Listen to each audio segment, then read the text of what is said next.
Good morning, good afternoon, or good night. My name is Alexis, and welcome to my video. Music is often defined as an art composed of vocals and or instruments. We can all agree that music is a big part of human expression, with its diversity of 41 genres and over 300 subgenres. People coming together to create music is nothing new, and many music groups have made social impacts after their time. Now, here's the question. Who is the greatest music group of all time? And the answer?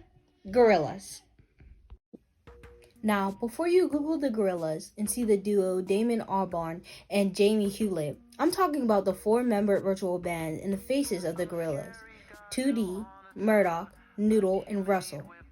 In 1998, Damon, a previous member of Blur, would come together with illustrator Jamie to make a vocal and visual commentary on the music industry, the Gorillaz. What makes the music group so unique is the backstory to its fictional band members and how they develop with the plot and themes of the songs.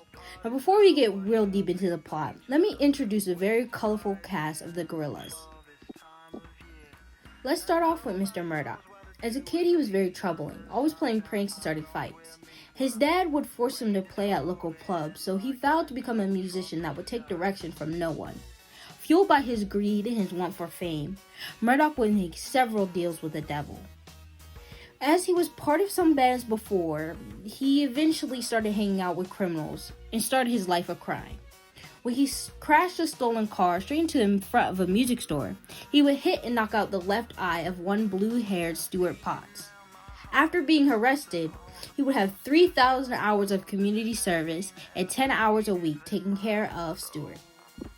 Speaking of Stuart Potts, as a young child he loved music. Even though he was not the brightest in school, he was always kind and a little quiet. After high school, he would work at a music shop where he would be hit by the sadist Murdoch. Later, when riding in the backseat of Murdoch's car, he would be in the back seat and thrown out the window, hitting a curb and losing his other eye. Murdoch would nickname him 2D for the two dents in his eye and convinced him to join his band.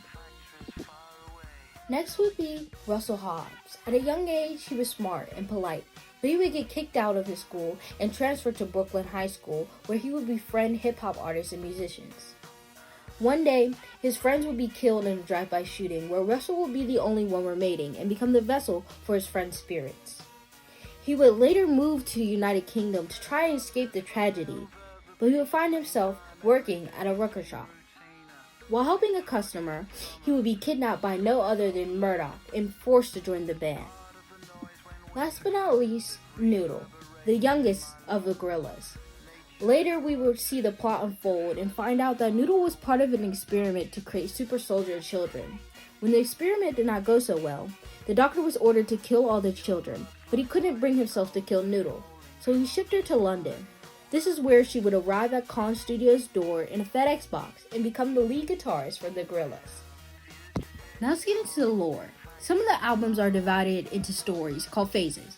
Now if I had to sit here and explain to you all 7 phases, this video would be an hour long. So I'm only going to talk about one phase. Phase 2. And more specifically, the song almost everybody knows, Feel Good Inc., their top song.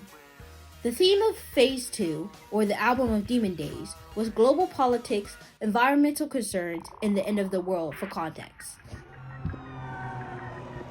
The title itself is a play on how music is supposed to be the expression of humans, but adding an ink on the end shows how companies have started to capitalize and manufacture this expression. Polymorphic, a 5-year lasting history in music page, describes it as, the music industry is Feel Good Inc. In the beginning and throughout the song, there is a catchy phrase, feels good, which is meant to capitalize on the popularized music with memorable phrases. The setting of the music video seems to be a post-apocalyptic world where everyone is following the same rules, which ties into the album's overall theme.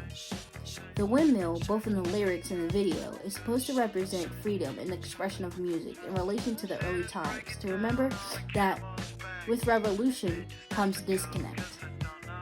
With the rest of the song being poppy and catchy, De La Soul's verse is a rebellion of something new and original. of a hope for change. This song also shows the comparison of Murdoch and Noodle's characters, and how Murdoch shows a greedy and excessive, fame-wanting musician who's willing to do anything to be on top, while Noodle is someone who wants to show and express their feelings through the art of music. Not only do the Gorillaz songs have numerous themes that relate and connect to real life, but their music is also incredibly diverse. Because there's not a complete list of their genres, I've found over 25 different subgenres that the Gorillaz songs fall under. The most common being a mix of rock, funk, rap, hip-hop, and alternative beats. One of the most interesting I found was their gospel song, Don't Get Lost in Heaven. The Gorillaz have also collaborated with various different artists. Not counting their new album that just came out in February, they've collaborated with over 40 artists. The most memorable being De La Frankie and Clint Eastwood, Sean Ryder and Dare, London Community Gospel Choir and Don't Get Lost in Heaven, and of course De La Souls and Feels Good Incorporated. Now let's talk statistics. They have over 10 million followers, 27 million monthly listeners, 7 billion streams, and in total, the Gorillaz are up to 33 million album sales. Although you can say Gorillaz isn't the best band, because they had that Fall Off album called The Fall, didn't they? Although I can agree with this, that The Fall was the community's least favorite album, and the music nerd on Drop the Needle would call it a collection of afterthoughts. Fall was an album recorded and mixed all on Damien's iPad in order to gain funding for their next project. After coming off such a big and famous project Plastic Reach, Gorillaz funds were looking kind of low, and they needed something to support their next new big ideas. So Damien thought it was wise to share what he was experimenting with to his community. Nevertheless, they would pick themselves back up and be recognized by the Guinness Book of World Records as the most successful band in the world in 2013. The Gorillaz have also built a great fan base, obsessed with the lore and the characters behind their band. There are over a dozen fan animations of the songs and interviews of the characters. One fan animation even has 6 years of work behind it. Aside from the regular merch of bands like t-shirts, hats, and posters, they also have comics and figures, which really bring in the money.